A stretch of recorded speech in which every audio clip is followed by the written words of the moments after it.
सबको प्रभु यीशु मसीह के नाम में जय मसीह की। आप सबको मेरा और एक वीडियो में स्वागत है। आज की वीडियो में हम देखेंगे धन की देवी के बारे में प्रभु यीशु ने क्या कहा है। धन के बारे में प्रभु यीशु मसीह ने क्या कहा है। बाइबल देवी और देवता के बारे में क्या बताता है। आज की भारतवर्ष में लोगों ने लक्ष्मी की प्रतिमा को खुद के घर में, गाड़ी में और दुकान में लगाने में बहुत पसंद करते हैं। अगर हम एजेकियल चैप्टर 28 का 2 को देखेंगे तो इधर ऐसा लिखा गया है, हे मनुष्य के संतान, स्वर्ग के प्रधान से कह, परमेश्वर यहोवा यो कहता है, तूने मन में फूलकर ये कहा है, मैं ईश्वर हूँ, मैं समुद्र के बीच परमेश्वर के आसन पर बैठा हूँ। परंतु यद्यपि तू अपने आप को परमेश्वर सा दिखाता है, तो भी तू परमेश्वर नहीं, मनुष्य ही है। यहाँ ऐसे लिखा गया है, मैं समुद्र के बीच में परमेश्वर की सिंहासन में बैठा हूँ। क्या आप जानते हैं समुद्र के बीच में कौन रहता है? ये जरूर विष्णु ही है। एजेकियल चैप्टर 28 का 4 यहाँ ऐसे लिखा गया है, तूने अपनी बुद्धि और समझ के द्वारा धन प्राप्त किया और अपने भंडारों में सोना चांदी रखा है। और तुम्हारे धन के कारण तुम्हारा हृदय गर्वित हो चुका है और तुम अपने धन के कारण खुद को ईश्वर के रूप में खुद तैयार किए हो। जिस धन को पाने के लिए जगत के लोगों ने इधर उधर बिछड़े हुए हैं। जगत के लोगों के बारे में बाइबल ऐसा बताता है, जहां धन है उधर ही तुम्हारा मन है। कोई भी दोनों प्रभु की सेवा नहीं कर सकता। आज की दुनिया में यह धन भाई भाई के विरुद्ध, पिता पुत्र के विरुद्ध, माँ बेटी के विरुद्ध लड़ाई करता आ रहा है। मानव जाति को भ्रष्ट करने के लिए शैतान की 3 प्रमुख हथियार है।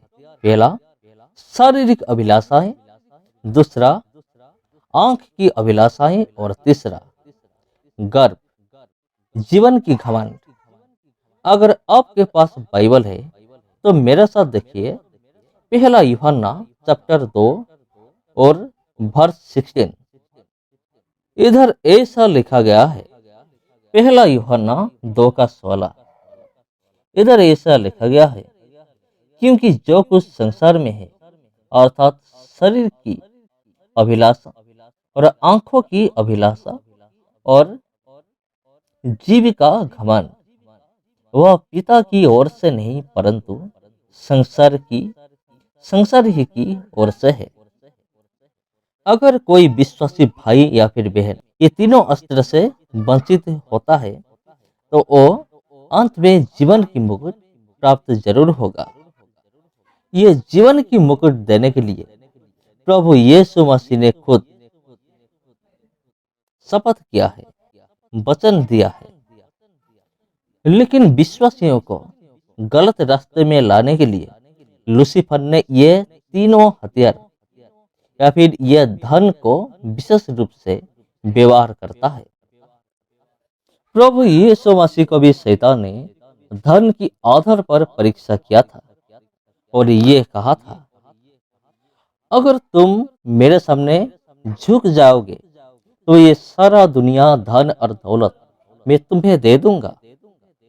एजेकियल 27 का 3 यहाँ ऐसा लिखा गया है, एजेकियल 27 का 3, हे समुद्र के प्रवेश द्वार पर रहने वाली, हे बहुत से द्वीपों के लिए देश देश के लोगों के साथ व्यापार करने वाले, परमेश्वर यहोवा यह कहता है, हे ईश्वर, तूने कहा है कि मैं सर्वांग सुंदर हूँ।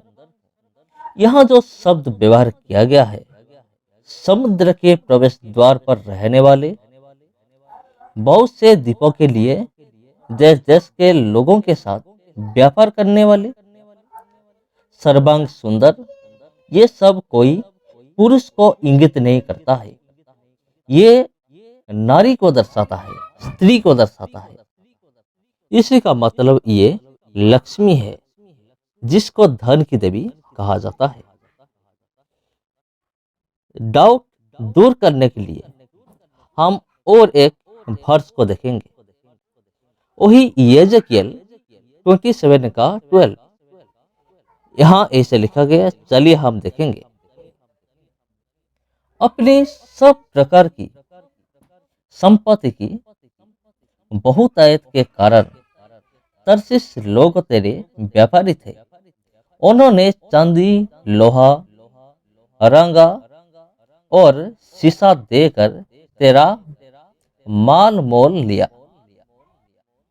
यहाँ जो शब्द प्रयोग किया गया है, सब प्रकार की संपत्ति की बहुतायत के कारण, ये धन को दर्शाता है।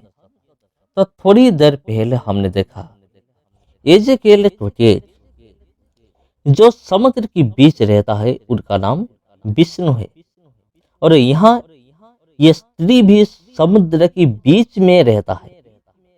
तो अगर हम हिंदू धर्म में विष्णु और लक्ष्मी के बारे में देखते हैं, तो ये दोनों समुद्र के बीच रहते हैं, क्योंकि विष्णु और लक्ष्मी दोनों पति और पत्नी है। जैसे परमेश्वर ने कहा, तुम समुद्र के बीच में रहकर बहुत प्रतापशाली और धनवान हो गए हो। और स्वर्ग से गिरे हुए दूतों ने, शैतान की सेनाओं ने, हर प्रकार की देवी और देवता की रूप धारण करके मानव जाति को भ्रष्ट कर रहे हैं। महाभारत सबसे बढ़िया उदाहरण है, एग्जाम्पल है। महाभारत में जैसे भाई भाई के विरुद्ध, अंकल पोता के विरुद्ध, बाप बेटे के विरुद्ध युद्ध करने के लिए श्री कृष्ण ने अर्जुन को राजी करवाया था। अगर आपकी परिवार में भाई भाई के विरुद्ध, बाप बेटे के विरुद्ध, माँ बेटी के विरुद्ध और सास बहू के विरुद्ध सिर्फ धन पाने के लिए हर दिन झगड़ते रहते हैं, हर दिन मन को मारकर बैठा रहते हैं, तो आप क्या करेंगे?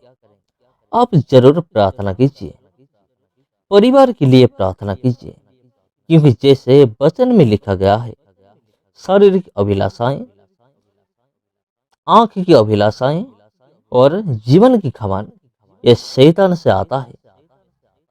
इसीलिए प्रार्थना करना बहुत जरूरी है। और इस धन की देवी के बारे में परमेश्वर ने और क्या क्या कहा है, चलिए हम देखेंगे। एजेकिएल 27 का 27, यहाँ ऐसे लिखा गया है, जिस दिन तू डूबेगी उसी दिन तेरी धन संपत्ति, व्यापार का माल, मलाह, मानसी, जुराई का काम करने वाले व्यापारी लोग और तुझ में जिसने सिपाही है, और तेरी सारी भीड़ भाड़ समुद्र के बीच गिर जाएगी। तो धन की देवी के बारे में परमेश्वर ने ये सब कहा है। तो एक दिन इस धन की देवी समुद्र के बीच में ही डूब जाएगा। जिस दिन यहोवा परमेश्वर गर्जन करेंगे, उसी दिन ये सारे चीज का पतन होगा। इंसान जो जो बनाया है वो सब आग में ही खाक हो जाएगा। वचन में इसे लिखा गया है। और यह दूसरा पीटर 3 का 7। पर वर्तमान काल के आकाश और पृथ्वी उसी वचन के द्वारा इसलिए रखे गए हैं कि जलाई जाए और ये भक्तिहीन मनुष्य के न्याय और नष्ट होने के दिन तक ऐसे ही रखे रहेंगे। चैप्टर 3 वर्स 10 यहाँ ऐसे लिखा गया है, परंतु प्रभु का दिन चोर के समान आ जाएगा। उस दिन आकाश बड़ी हड़हड़ाहट के सबसे ज्यादा रहेगा और तत्व बहुत ही तत्व होकर पिघल जाएंगे और पृथ्वी और उस पर के काम जल जाएंगे। तो मेरे दोस्तों, इसलिए होशियार। सबको मेरा दिल से नमस्कार। आज के लिए इतना ही, फिर मिलेंगे आप लोगों के साथ और एक वीडियो में। तब तक सबको जय मसीह की।